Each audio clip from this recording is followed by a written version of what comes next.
Ah, ela aí, ó. Aí, ó o hate aí. Essa aí mesmo, pastor Fernando? Cadê? Essa daí, não é? Porque tem uma outra. O re é igualzinho àquela ali, irmão Hélio. Só que o tracinho não emenda em cima. O segundo tracinho, né? Do meu lado esquerdo aqui, né? Esse aí é o hate. Então vamos falar aí sobre uma avaliação da vida. Então nessa poesia, eu acho que vocês estão percebendo que embora o tema que permeia toda a poesia do Salmo 119 seja a palavra de Deus, mas ele vai tratando de vários assuntos, não é? O salmista ele não é repetitivo, ele segue o alfabeto hebraico, fazendo aquele acróstico, né? Iniciando cada verso, e ao mesmo tempo ele vai passando por alguns assuntos, sempre relacionados à palavra. E agora ele vai falar um pouco sobre a avaliação que ele fez da vida dele, e que naturalmente ela é útil para nós também, porque nós precisamos avaliar a vida. É possível que avaliemos a vida de uma maneira não piedosa, entendeu, Edna? E aí aí nós vamos chegar a conclusões erradas. Então, um exemplo bíblico, né? Quando Elias avalia a vida dele, nós estudamos esse texto que não tem muito tempo, e ele tem uma grande vitória lá espiritual. Parece que a expectativa dele era de ter bastante reconhecimento, mas ao invés de ele ter reconhecimento, ele tem uma ameaça da parte de Jezabel. E aí a avaliação da vida dele levou ele para o desânimo extremo. Lembram disso? E ele foge, ele para, e ele fica desencorajado, não é? Essa avaliação não é boa para nós. Quando nós paramos para avaliar nossa vida e olhamos só para nós vamos cair no desânimo. O fariseu, quando ele vai olhar, quando ele ora, Jesus conta essa parábola, né? E ele avalia a sua vida, e naquela oração silenciosa que ele faz diante do Senhor, ele fala de tudo que é bom na vida dele. Lembra daquela oração? Senhor, muito obrigado porque eu não sou como esse publicano. Olha, eu entrego o meu dízimo. Então ele avalia a vida dele, e ele diz, olha, eu tenho uma certeza, eu sou o cara, né? Avaliação errada, uma avaliação que o levou para a soberba, para a arrogância. Nós não estamos falando dessa avaliação também. Veja bem, que nós podemos fazer, mas ela vai ser errada, ela não vai glorificar o Senhor, ela não é piedosa. Agora nós podemos fazer também uma avaliação da vida, de maneira piedosa, sem cair no desencorajamento, sem cair no orgulho, fazer uma avaliação precisa, equilibrada, que nos leva para mais perto do Senhor. E eu penso que o salmista, nessa estrofe que leremos agora, ele nos ajuda, à medida que ele avalia a vida dele, ele nos ensina também a avaliarmos as nossas vidas. Vamos ler então aí, Salmo 119, a partir do versículo 57. Vou ler na nova versão internacional, como está projetado aqui.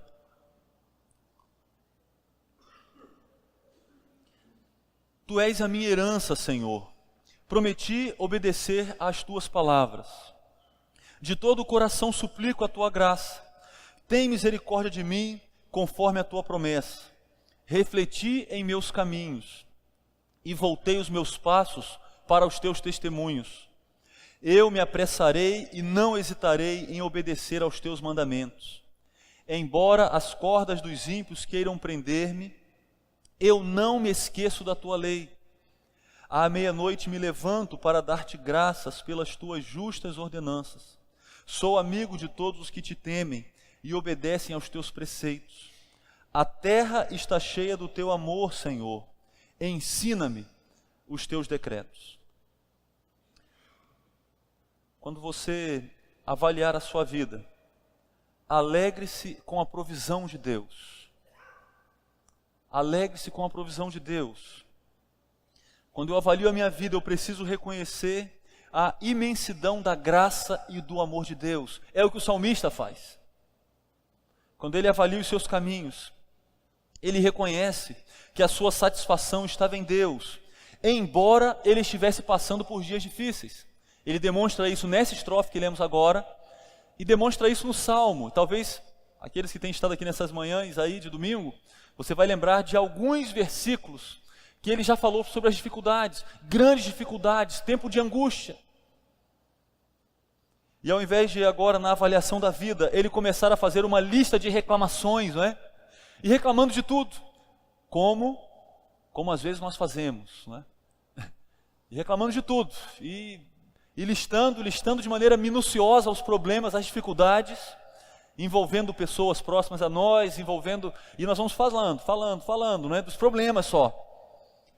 Ele não faz isso, ele não nega os problemas, ele tem problemas, ele está num tempo de grandes pressões, mas ele está alegre com a provisão de Deus, e ele expressa isso de uma maneira muito bonita, no versículo 57, dizendo: Tu és a minha herança, Senhor. O que vem na sua mente quando você ouve o termo herança? Qual é a primeira imagem que vem na sua mente? Talvez você esteja lembrando aí daquela casa, não é, que seu pai vai deixar para você, ou já deixou, não é? Ou aquele carro bonito, né, um carrão quitado, não é?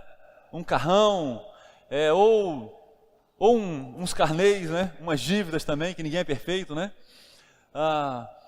Veja bem, esse é o nosso conceito moderno de herança. A palavra que ele usa aqui, ele está lembrando da herança, que para o judeu era muito especial, é aquela terra que foi repartida entre as tribos. Você lembra disso? Então o povo de Israel recebeu Canaã como herança do Senhor, e ali cada tribo recebeu a sua herança. Josué divide a terra e cada tribo recebe a sua herança. É dessa herança que ele está falando. É aquela terra que deveria passar de geração a geração. Eles não poderiam fazer negócio com outras tribos, porque aquela herança significava o meio de sobrevivência. Aquela herança era o recurso para sustentar a família, para ter o básico para a vida. É disso que ele está falando aqui. Só que tem uma colocação que talvez explique mais ainda para nós o que ele está dizendo. Você lembra dos levitas? Então, quando as terras são divididas entre as tribos, e você procura lá no mapa, você pode olhar depois o mapa, talvez na sua Bíblia tenha, se não tiver, você pode olhar em outro lugar, o mapa da divisão das tribos lá, e você não vai achar a tribo de Levi na divisão. E por que a tribo de Levi não recebeu herança, não recebeu uma porção?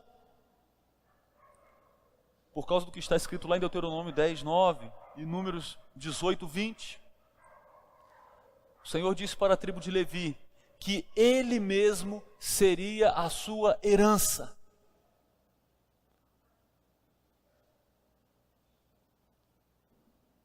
Uma curiosidade, o nome Ilquias tem esse significado, né? O Senhor é a minha herança. Eu acho que não tem nenhum Ilquias aqui na igreja, mas é um nome bonito, um significado muito bonito, né? É muito diferente para a gente também, mas tem esse significado.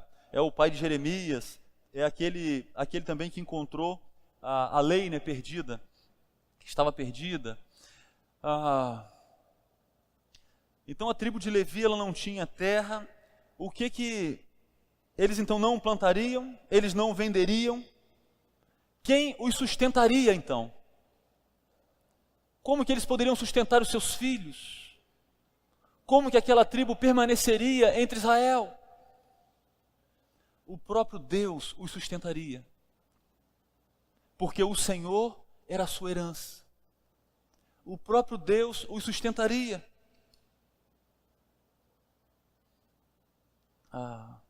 Um israelita piedoso, ele poderia dizer isso: o Senhor é a minha herança. Aliás, volte um pouquinho aí no Salmo 16, deixa o Salmo 119 marcado, volte aí na sua Bíblia, no Salmo 16. Olha que texto bonito.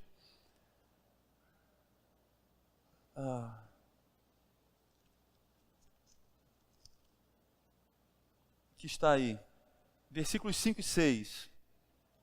Senhor, Tu és a minha porção e o meu cálice. És Tu que garantes o meu futuro. Tem até música, né, Fabiano, desse versículo, né? Nós já decoramos ele aqui. Olha o 6 também. As divisas caíram para mim em lugares agradáveis. Tenho uma bela herança. De maneira poética, ele está dizendo o seguinte: Senhor, eu estou contente com a herança que eu recebi. Eu estou muito contente. As divisas, não é? As divisas da minha porção, elas são suficientes para mim. Eu estou satisfeito.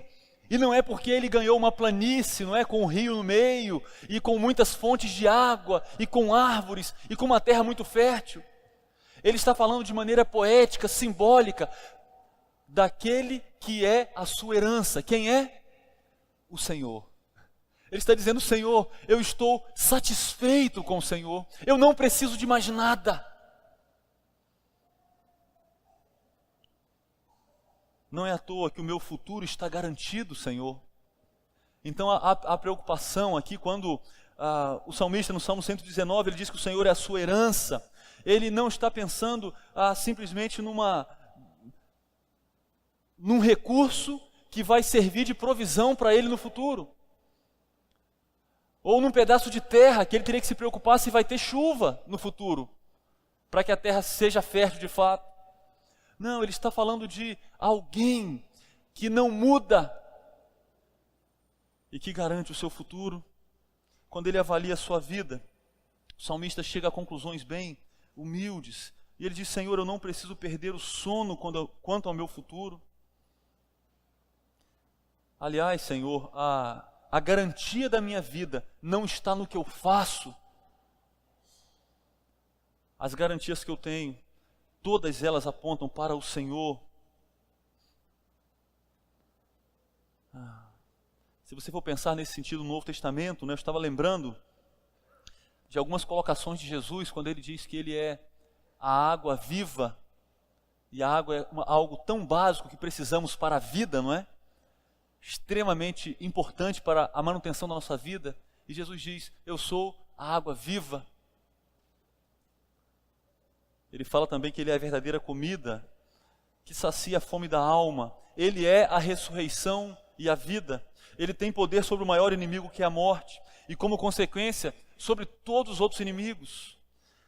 Queridos, quanta satisfação a Jesus traz para o salvo, que avalia corretamente a sua vida. Quanta satisfação, quanta paz, quanto sossego, quanta expectativa,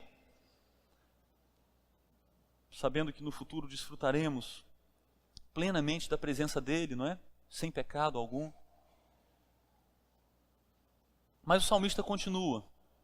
Aliás, ainda no versículo 57, diante desse grande presente do Senhor, a resposta é um comprometimento, é claro. Mais uma vez ele diz: prometi obedecer às suas palavras. Mas também, quando você avaliar a sua vida, reconheça a necessidade da graça. É o que ele faz no versículo 58. Aquele que é necessitado do Deus gracioso implora o seu favor com base nas verdades eternas. Então ele está avaliando a sua vida, e quando ele olha para a sua vida, quando ele pensa, avalia os seus caminhos, quando ele avalia os seus pensamentos, os seus desejos, ele diz: Senhor, eu preciso da sua graça. Eu preciso. A conclusão que ele chega é humilde. Eu preciso da sua graça. Sabe por quê, queridos? Porque ele, quando ele olha para si mesmo, ele não vê um homem perfeito. Ele não vê apenas motivações corretas. Não. Ele enxerga lutas no seu coração, lutas severas. Quem suplica a graça é aquele que confessa desejos pecaminosos, mas não se conforma com eles. Por isso ele diz: Senhor, eu preciso da sua graça. Quem tem luta, quem tem vitória sobre o pecado, é aquele que primeiramente reconhece o seu pecado. Por isso que insistimos tanto em falar aqui que não é suficiente colocarmos aquela capa dos fariseus, não é? E aí na igreja nós usamos até um tom de voz diferente, né? A gente fala de maneira diferente, na igreja é diferente, em casa é como nós somos. Isso não adianta nada. Aliás, isso nos engana. Isso nos leva para uma avaliação errada da vida. Nós precisamos enxergar aquelas inclinações, aquelas lutas pesadas, e nos achegar ao Senhor, confiando naquilo que estudamos recentemente, que está lá em Hebreus 4, não é? confiando naquele que ocupa um trono gracioso. Ele é capaz de nos socorrer, Ele é capaz de nos transformar. E aí poderemos, como salmista, pedir: Senhor, tem misericórdia de mim conforme a Tua promessa, me transforma, me dá crescimento.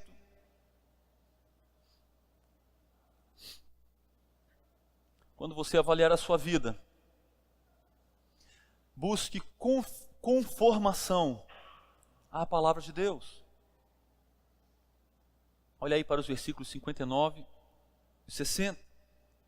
Refleti em meus caminhos e voltei os meus passos para os teus testemunhos. Eu me apressarei e não hesitarei em obedecer os teus mandamentos. Então ele reflete, ele avalia, ele compara a sua vida com as Escrituras e ele diz: Senhor, eu preciso voltar. Muitas vezes eu preciso voltar. Mas ele não está conformado, porque ele enxerga um padrão, e naturalmente aqui, ainda com menos luz do que nós, não é? Agora, essa conformação à palavra, para nós, ela está muito clara, lá em Romanos 8, 29, é conformação a Cristo. Então nós vamos avaliar a vida e nos comparamos com Cristo. Nós não vamos nos comparar com o pastor Ruito, não vamos nos comparar com o vizinho, não vamos nos comparar com o avô, não, nós vamos nos comparar com Cristo, com Cristo. E quando fazemos isso, nós descobrimos que ainda há um bom caminho a percorrermos. E aí não vamos nos conformar: Senhor, eu preciso me voltar para a Sua palavra. O apóstolo Paulo, lá em 1 Coríntios 11, naquele texto que ele fala sobre a ceia do Senhor, mais especificamente, versículos 27 e 31, ele vai falar sobre uma avaliação da vida. Ele diz: olha, se você examina a si mesmo, você vai ficar livre do juízo. Então ele diz: examine-se a si mesmo. Devemos ter esse hábito de avaliação, de exame do coração. E se fizermos esse exame com sinceridade, nos comparando com Cristo, é certo que precisaremos nos voltar para Ele com humildade. Chegaremos a conclusões humildes. O salmista reconhece que ainda precisa avançar na vida cristã. E ele está decidido. Ele diz: olha, eu não vou deixar isso para depois. O projeto de crescimento à semelhança de Cristo não é para amanhã, não é para o futuro. Ele diz: eu me apressarei e não hesitarei. Então ele está dizendo: eu não vou ficar como Ló ficou. Lembra da situação de Ló? Mediante o alerta dos anjos, e ele está ali junto com a sua família, e tentando arrumar a bolsa, e pegar as coisas, e os quadros das paredes, distraídos. Ele diz: não, eu quero estar pronto para o crescimento. É uma pena, porque algo muito comum é encontrarmos pessoas com excelentes planos em relação à vida cristã, para o futuro. Os planos são para o futuro, são para depois que terminar a faculdade, o outro é para depois que os filhos estiverem maiores, o outro é para depois que se casar, o outro é para quando chegar Querido, quando que você vai parar para crescer? É impressionante, muitas conversas revelam isso, e pessoas têm planos excelentes, mas eles não são implementados. O salmista está dizendo: não faça isso. Quando você avaliar a sua vida, e você descobre que você precisa crescer, querido, decida crescer hoje. Se você precisa de discipulado, busque o discipulado hoje. Eu preciso... E aí você vai listando as deficiências da sua vida cristã, e algumas delas são coisas básicas. Tem crente que ainda não decidiu ter uma presença regular no culto público, por exemplo. Mas o tempo está passando, a vida está passando. Algumas vezes nós ouvimos pessoas falando isso por 5, 10, 15 anos. Querido, o que você vai esperar? Vai esperar fazer 90 anos para decidir. Ir à igreja com regularidade, isso é uma coisa muito básica. Eu estou dando um exemplo. Mas avalie aí a sua vida. Avalie a sua vida. O salmista está dizendo, querido, quando você descobre, você implementa esse plano. Aí talvez alguém vai dizer, pastor, mas eu não sei direito. Procure ajuda. Procure ajuda de gente madura. Procure o líder do seu grupo de comunhão. Você já frequenta um grupo de comunhão? Fale para ele, olha, aquele negócio lá da pregação, de mudança, de crescimento, olha, eu estou estagnado. Eu preciso crescer. Como eu cresço? Você pode me ajudar? Você pode falar a verdade para mim? Procure. Mas não deixe para amanhã. Não continue protelando esses planos. Porque a vida está passando. A vida está passando.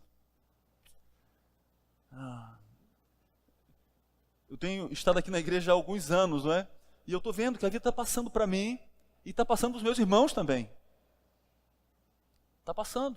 Eu lembro do meu avô, Jerônimo, meu pai do meu pai, ele falando assim, Rogério, eu enterrei todas as pessoas da minha família, só falta eu. Pensando nas pessoas que vieram antes dele, né? E aí, primos, cadê tio Jonas? Não foi assim, tio? Enterrou todos os parentes da família dele, não é? Os pais, os irmãos, enterrou todos. E aquilo ali para mim foi uma lição, Rogério. Olha só, a vida passa, não é? A vida passa. Nós vamos esperar a vida passar para crescermos, para a glória do Senhor? Não podemos. Queridos, não podemos. Vamos aprender com o salmista. Então ele avalia a sua vida e chega a conclusões humildes, não é? E ele toma decisões diante disso. Quer ver algumas decisões que ele toma?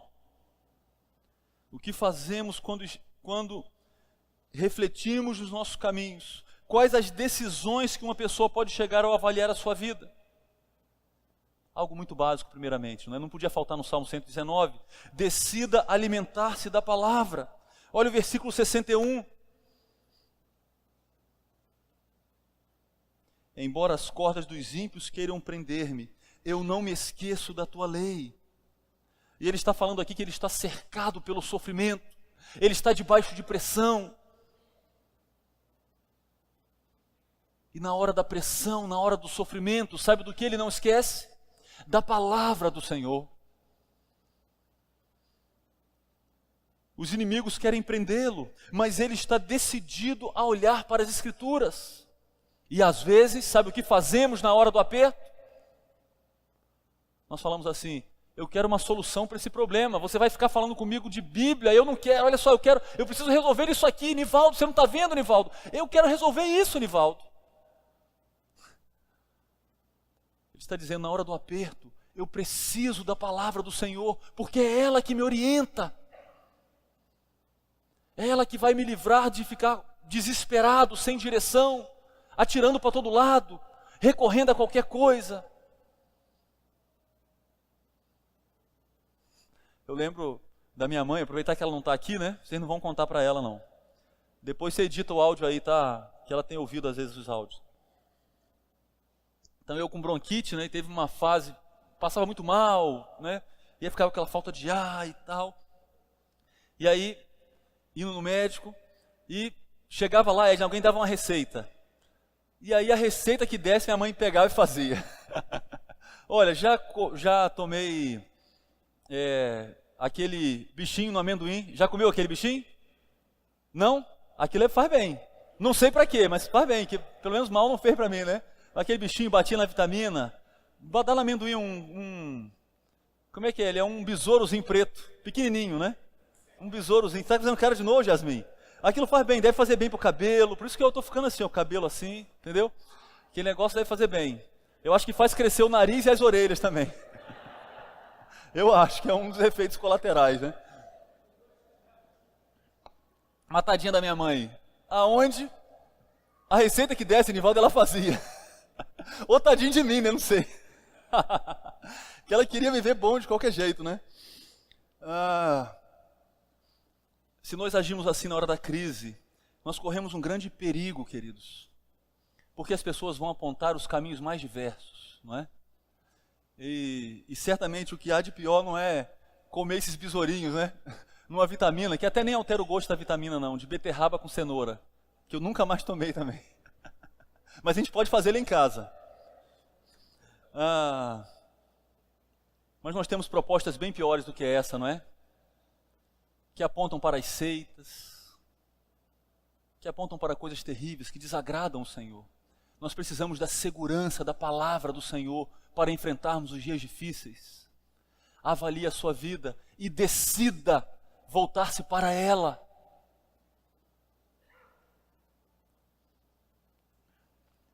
Uma pessoa que avalia a sua vida também deve decidir adorar o Senhor. Olha o versículo 62 que já lemos. À meia-noite me levanto para dar-te graças pelas tuas justas ordenanças. Mais uma vez à noite presente, estão percebendo a repetição aqui? Mais uma vez, ele diz, olha, eu quero adorar o Senhor. Eu quero me voltar para Ele em adoração. É uma decisão prática de alguém que avalia a sua vida à luz das Escrituras. Ele vai se voltar para a palavra de Deus nos dias difíceis, mas ele também vai louvar o Senhor. É muito bonito vermos isso lá no profeta Abacuque. O livro começa com o profeta em crise, e ele tem então um diálogo com o Senhor, e o Senhor fala para ele, as coisas vão piorar, meu amigo. Elas vão piorar. Humanamente falando, elas vão piorar. Mas sabe como o livro de Abacuque termina? Não é agora com o profeta em silêncio, parando de reclamar. Porque não é essa transformação que o Senhor espera de nós. Senhor, então a partir de hoje, eu não reclamo mais na hora da dificuldade. Não. Isso que acontece? Muito não crente já não vive assim. Já não faz isso. Você já percebeu isso? Você encontra pessoas que não conhecem o Senhor Jesus, enfrentando lutas terríveis, e eles estão alegres. Envergonham a gente, né? Envergonham a gente. Abacuque termina o livro com a notícia que as coisas vão piorar, louvando o Senhor. Isso é transformação. Deixar a reclamação, e agora a transformação, ela é transformada em louvor. Isso é fantástico. E, queridos, certamente é uma visão muito encorajadora e é uma grande lição, não é? Ver alguém enfrentando dias extremamente difíceis e essa pessoa insiste em adorar e louvar ao Senhor. Que exemplo bendito é esse, não é? Que exemplo bendito. Você consegue fazer uma oração sem nenhum pedido a Deus? Parei para avaliar a minha vida e fiquei envergonhado aqui, não é? De que maneira você consegue manter uma mente adoradora, focada na pessoa e na obra de Deus? Se você tivesse que orar dando graças a Deus agora, pelo que você oraria? O seu coração está cheio de ações de graça? Pensa aí, pensa aí. Pelo que você oraria agora? Não estou falando dos pedidos que fazemos, estou falando de gratidão, de louvor. Pelo que você agradeceria ao Senhor agora? Você tem motivos para louvá-lo?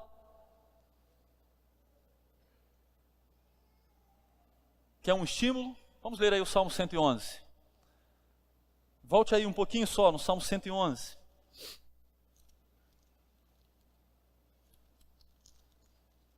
Quando você estiver com o coração meio vazio, né, como a gente fica às vezes, né, meio frio, leia um salmo. Salmo 111 é um deles, não é? Aleluia! Darei graças ao Senhor de todo o coração na reunião da congregação dos justos. Grandes são as obras do Senhor, nelas meditam todos os que as apreciam. Os seus feitos manifestam majestade e esplendor, e a sua justiça dura para sempre. Ele fez proclamar as suas maravilhas. O Senhor é misericordioso e compassivo, deu alimento aos que o temiam, pois sempre se lembra de sua aliança. Mostrou ao seu servo os seus feitos poderosos, dando-lhe as terras das nações. As obras das suas mãos são fiéis e justas, todos os seus preceitos merecem confiança. estão firmes para sempre, estabelecidos com fidelidade e retidão. Ele trouxe redenção ao seu povo e firmou a sua aliança para sempre. Santo e temível é o seu nome. O temor do Senhor é o princípio da sabedoria. Todos que cumprem os seus preceitos revelam bom senso. Ele será louvado para sempre. Que ele seja louvado por nós também, nesse tempo, não é? No versículo 64, aí ele fala que as expressões do amor do Senhor enchem a terra. E isso o motiva ao louvor. As digitais das bondosas mãos do Senhor estão presentes na terra, apesar do nosso pecado. Apesar.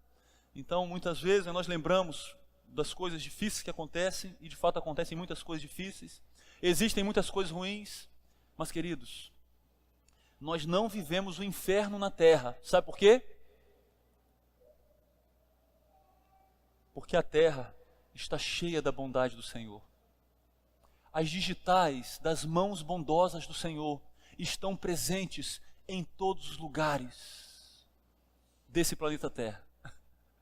Estão presentes. E se você olhar com atenção, você vai vê-las, apesar do pecado. O Senhor continua sendo bondoso com a sua criatura. E por isso, então, ele decide louvar o Senhor. Isso o estimula ao louvor. Por fim,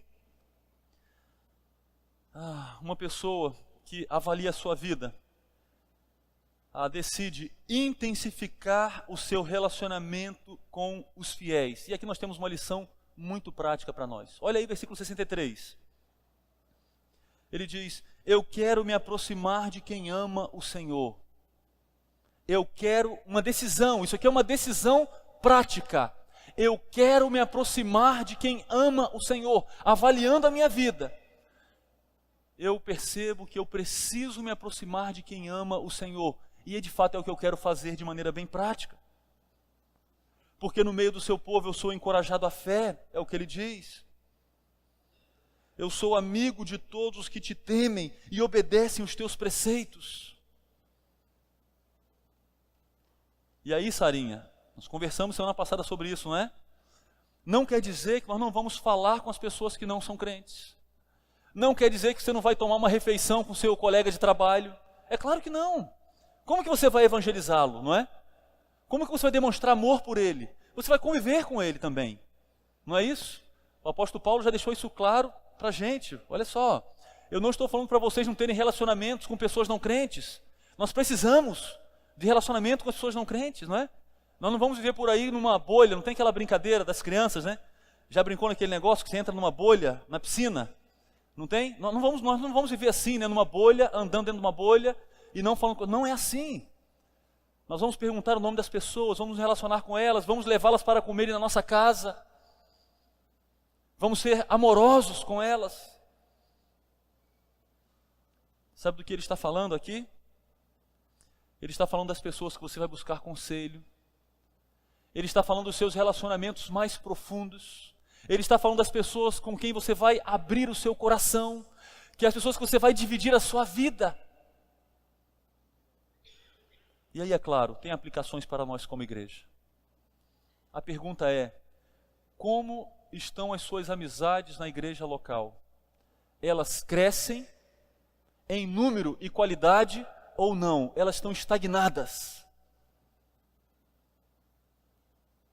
Olha, avaliando, e aí você se avalia, não avalia o outro não, avalia você. Será que há algo que você possa fazer de prático para você avançar nas suas amizades? Aliás, estamos num tempo tão bom aqui na igreja, não é? Tantas pessoas chegando, pessoas novas, pessoas conhecendo a Cristo agora, outros irmãos que vieram de outros lugares. São oportunidades para ampliarmos as nossas amizades, para influenciarmos pessoas a amarem o Senhor, para sermos influenciados. Sabe o que há de cômodo nas amizades com pessoas que não temem o Senhor? Sabe o que há de cômodo? Nós não somos confrontados, não é assim? Pelo contrário, você é encorajado à desobediência. Então, a esposa fala lá no salão, né, que está zangada com o marido, Aí, eu estou muito zangada com meu marido, ele é muito grosseiro comigo. Qual é o conselho que você vai receber no salão de beleza? Com umas 4, 5, 8 mulheres juntas ali. Menina, olha só, você é muito boba. Para com isso. Não, é sério o que você está falando? Ele faz isso mesmo? Esse seu marido é um canalha. E aí você sai dali encorajada a amar mais o Senhor. É assim? Não. É cômodo para nós travarmos relacionamentos apenas com pessoas que não amam o Senhor. Agora, sabe o que acontece no contexto da igreja local? Você vai ser desafiado. Você vai ser encorajado. Algumas vezes repreendido. Todos nós. Com palavras, em silêncio. Algumas vezes você só pensou e aí você olha para o outro e fala, puxa vida, que vergonha que eu passei.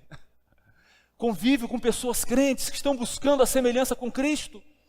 E aí sabe o que o salmista diz? Ele diz assim, eu vou chegar mais cedo, eu vou chegar um pouco antes do culto começar, para eu conversar mais com alguém. Eu não vou embora tão depressa depois do culto, porque eu quero ter convívio com os fiéis. Eu quero aproveitar aquela oportunidade de convívio, naquele negócio de grupo de comunhão, eu vou aproveitar. Porque eu quero travar relacionamentos com pessoas que também amam a Cristo. Porque eu sei que eu preciso desses relacionamentos. E eu também, de alguma maneira, eu posso ser um instrumento do Senhor na vida de outros. Eu quero ser útil na vida de outros. E queridos, nós não somos úteis na vida de outros, na igreja local, somente com cargos.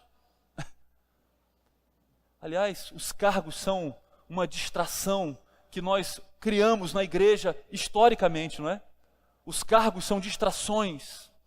A vida da igreja acontece nos relacionamentos. Aí a vida da igreja acontece. E é disso que ele está falando, naturalmente. Ele está lá atrás, menos luz. Nós hoje temos mais luz. Nós temos a igreja local. É o lugar para o convívio.